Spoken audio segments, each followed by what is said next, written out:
Video montaj uchun kerakli bo'lgan saytlarni topishda qiynalayotgan bo'lsangiz, ushbu video aynan siz uchun. Bugungi videoda siz uchun mutlaqo bepul bo'lgan va sifati juda ham zo'r bo'lgan 21 ta saytlarni jamladim va ularni qismlarga bo'lib chiqdim. Musiqa, sound effektlar, overlay, text, memlar, motion grafikalar, barchasi uchun har biri uchun 3 tadan eng zo'r saytlarni ko'rsataman. Assalomu alaykum do'stlar. Ismim G'ayrat va siz mening YouTube kanalimdasiz. Demak, boshladik. Birinchi bo'lib musiqa uchun saytlardan boshlaymiz va eng mashhur bo'lgan saytlardan biri bu Pixabay. Ya'ni ko'pchilik Pixabayni faqat rasm uchun biladi, lekin ularning musiqiy kutubxonasi ham juda ham katta. 60 mingdan ortiq bepul treklar bor, turli janrlar, turli kayfiyatlar uchun. Agar yangi boshlayotgan bo'lsangiz, bu sayt siz uchun juda ham qulay. Va keyingi sayt bu YouTube Audio Library. Bu saytni men eng xavfsiz saytlardan deb bilaman, chunki agar YouTube uchun video qilayotgan bo'lsangiz, bunda copywriterlik xavf yo'q siz uchun. Bemalol foydalansangiz bo'ladi. Ayniqsa yangi kanallar uchun juda ham ajoyib tanlov. Va uchinchisi bu Mixkit. Bu saytni men sound effektlari juda ham ko'pligi uchun yoqtiraman. Kutubxonasi ham bor Pixabaydan kichikroq, lekin sifat yomon emas. Lekin rostini aytaman, musiqa bu bepul variantlar tez zeriktiradigan kategoriya hisoblanadi. Shu sababli agar keyinchalik daromad topishni boshlasangiz, qilayotgan videolaringizdan baribir pulli platformalarga o'tganingiz ma'qulroq. Bularda hozir aytayotganlarim barchasi albatta mutlaqo tekin. Va ikkinchisi bu sound effektlar, ya'ni qisqa ovozlar. Bu uchun eng asosiy saytlardan biri bu freesound.org, ya'ni .org. Bu ko'p ishlatiladigan saytlardan biri. Qaysi ovoz kerak bo'lsa yozasiz va topasiz. Eski eshik ovozi bo'ladimi, portlashmi, tugma bosilishimi, hammasi bor. Juda ham universal sayt, bemalol foydalansangiz bo'ladi. Keyingisi My Instance. Agar TikTok yoki YouTube uchun short video qiladigan bo'lsangiz, bu saytni albatta bilishingiz kerak.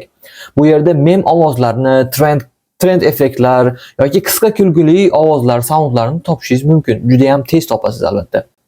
Va keyingisi Film Crux. Bu biroz boshqacharoq va professionalroq sayt hisoblanadi, chunki bunda kinematik sound packlari bor, ya'ni ularni to'plab turib bitta pack qilib joylab qo'yishgan, ya'ni bemalol sotib olsangiz ham bo'ladi bundan. Tekinlari ham bor albatta. Masalan, agar sotib olaman deydigan bo'lsangiz, oylik obunasini to'lashingiz kerak. Qanchadir miqdorda to'laysiz, keyin bemalol ishlatishingiz mumkin bo'ladi. Va uchinchisi bu stock videolar, ya'ni qisqa metrajli filmlar. Ya'ni siz gapirasiz, bu yoqda videolar ketadi.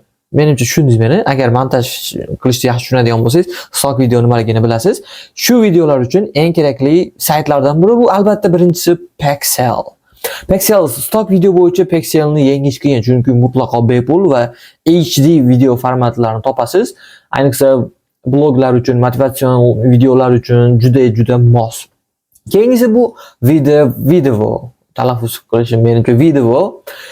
Bu saytning kuchi sonida albatta, chunki 1 milliondan ortiq video bor. Shundan katta qismi bepul. Bemalol foydalansangiz bo'ladi. Va keyingisi bu FreePic. Ko'pchilikka tanish, asosan grafika uchun ishlatiladi.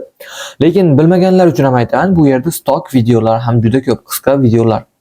Bitta sayt orqali ko'p narsani olish mumkin. Keyingisi qism bu 4-qismimiz bu memlar va kulgili birorta kino lavhalar uchun.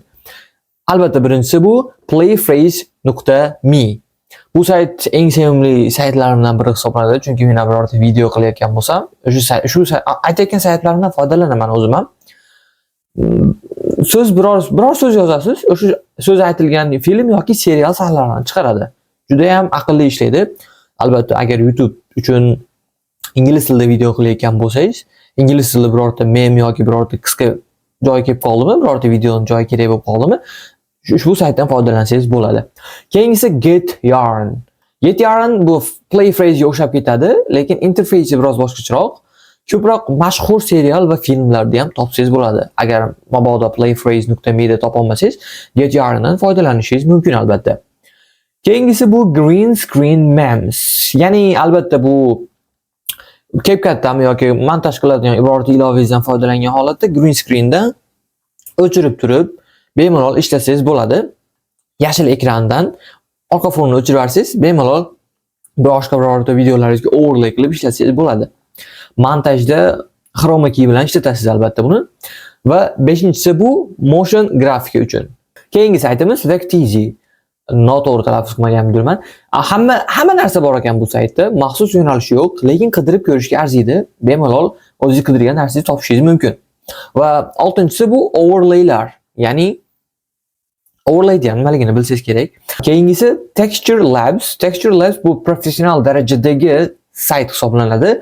Juda ko'p va sifatli teksturalar bor albatta videoyingiz yoki birorta rasm montaj uchun. Va keyingisi bu Vdizzy shunga shunaqa overlay va effektlar uchun juda ham yaxshi joy ekan bu saytimiz ham. Va oxirgisi bu titles va fontlar. Fontlarni bilasiz, ya'ni o'sha siz ishlatayotgan harflarning ko'rinishlari yoki titlelar hisoblanadi. Font masalasida font squirrel'ga menimcha juda ham zo'r font squirrel. Sababi fontlar bepul va litsenziyasi aniq. Bemalol foydalansangiz bo'ladi. Keyingisi Mr. Horse. Oxirgi sayt bu albatta Mr. Horse. Bu Premiere Pro uchun plugin bo'ladi albatta ichida. Bepul versiyasi ham foydali, pullik versiyasi menimcha juda ham kuchli hisoblanadi. Bugun aytib o'tmoqchi bo'lgan saytlarim aynan shulardan iborat edi. Men bularning barchasini Telegram kanalimga joylab qo'yaman. Telegram kanalimizda esa ushbu videoni bio qismidan topishingiz mumkin yoki Telegramdan sun'iy pastki chiziqcha intellektlar deb qidirsangiz, albatta kanalim kelib chiqadi. Sun'iy intellektlar bemalol o'sha postni foydalanib, o'zingizga saqlab qo'yib turib foydalansangiz bo'ladi keyinchalik ham. Bu video ham foydali bo'lgan bo'lsa, like bosishni va kanalimizga obuna bo'lishni unutmang.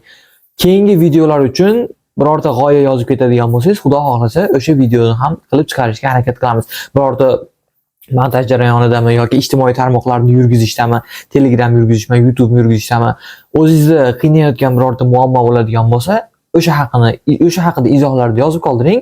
Xudo xohlasa izlanib, u aynan siz uchun kerakli bo'lgan videoni tayyorlashga ham harakat qilamiz. Obuna bo'lishni unutmang. Xayr, salomat bo'ling.